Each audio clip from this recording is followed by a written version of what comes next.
Vamos olhar aqui, a Neila já deu o principal número envolvendo essa operação. A expectativa é de 67 bilhões de reais de captação. Se ela acontecer, né, do jeito que está esperando, será o segundo maior processo de capitalização da Bolsa Brasileira desde a capitalização da Petrobras em 2010, e essa diluição das empresas da União vai reduzir a posição dela de hoje de pouco mais de 72% do capital para 45% do capital. Obrigatoriamente, o mercado tem que comprar ações até o governo chegar a 45%. Se essa operação não for atendida na oferta primária das ações, que vai ser feita pela Eletrobras, aí o governo entra numa oferta secundária vendendo as ações que estão ali na carteira do BNDES. Mas, por enquanto, a expectativa é de que essa diluição aconteça com o interesse dos investidores. Vamos olhar um pouco agora aqui para o pano de fundo dessa história, do ponto de vista do potencial dessa capitalização. Se esse recurso realmente vier, se essa mudança realmente acontecer para a gestão da companhia, esse roteiro de fatores aqui pode melhorar muito não só a eficiência, mas o desempenho da Eletrobras. Primeiro, a capacidade de investimento. A Eletrobras hoje investe 3 bilhões de reais por ano, não dá nem para cobrir a amortização e perdas que ela sofre, pode passar para 13 bilhões de reais por ano. Redução do custo operacional, hoje cada uma das subsidiárias da Eletrobras tem a sua própria diretoria, o seu próprio conselho, que não existe nenhuma outra holding privada no mercado. Um ganho de eficiência, portanto, já com essa redução de custo operacional, com mais investimento, a eficiência acaba chegando tanto para o setor de geração quanto para o de transmissão, que é onde a Eletrobras mais opera, e, por fim, uma expansão da energia renovável, que é a essência da operação da Eletrobras hoje, já que ela está fundamentada nas usinas hidrelétricas, e aí sim confirma o Brasil na fronteira dessa transição para a energia verde. Agora, a premissa tem que acontecer por inteiro, porque senão não acontece, ou pelo menos não acontece nem no tempo, nem na intensidade necessária. Muito bem. Depois dessa explicação da Thaís aqui...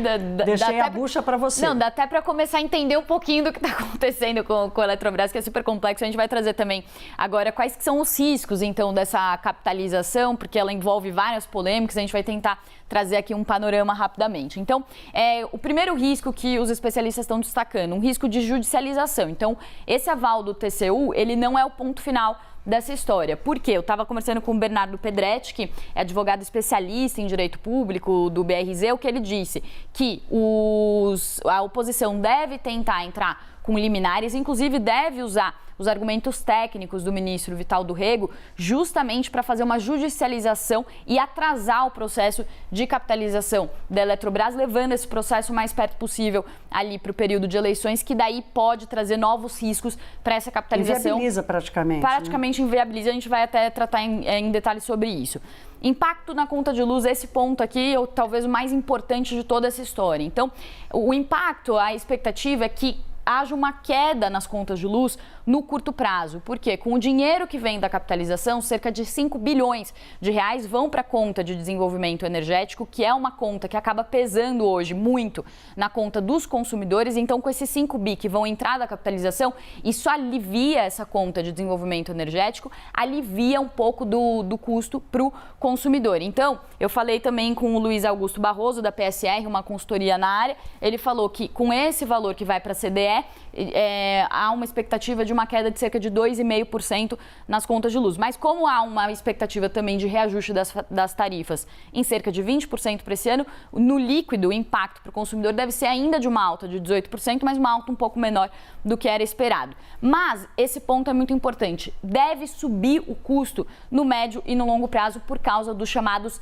jabutis, que tanto se falou nessa história toda projeto de lei, de Eletrobras. Né, exato. Então, no processo de capitalização da Eletrobras, os políticos colocaram ali previsões de projetos, contratação de térmicas e outros aportes que vão pesar na conta do consumidor no médio prazo. E aí o Luiz Barroso falou uma frase muito interessante. Ele falou que os custos são certos, mas os benefícios estão na mão do governo de fazer com que a capitalização produza esses benefícios. Então, os custos são certos, os benefícios são incertos. E aí, por fim, só para completar, Também estava falando com o Luiz Barata, que é ex-presidente da ONS, ele falou que é uma ópera em 2 atos, essa questão aqui dos jabutis. Ele falou que o primeiro ato da ópera foi a previsão de contratação de 8.000 megawatts de térmicas a gás. Por quê? Não existe uma térmica a gás não existem, no norte, região. no centro-oeste, então vai ter que ser feito um leilão para construir uma térmica.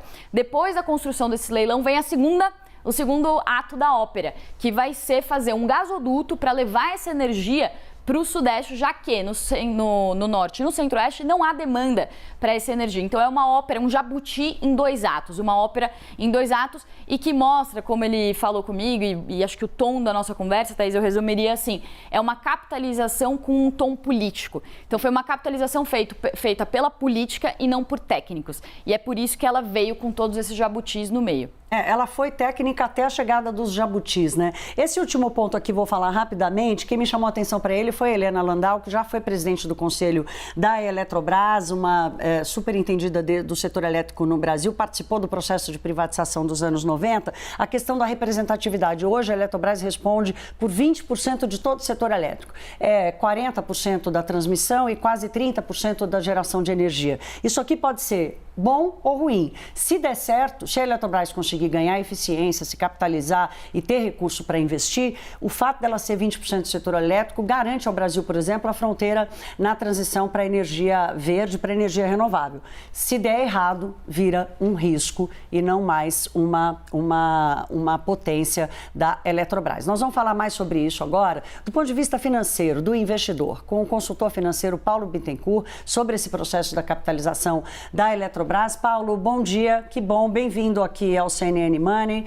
Meu caro, a minha primeira pergunta para você é o seguinte: nós tratamos aqui do atraso que a política promoveu e tentamos ressaltar a potência da técnica nesse processo. O investidor segue interessado? Vai aparecer gente comprando a ação da Eletrobras?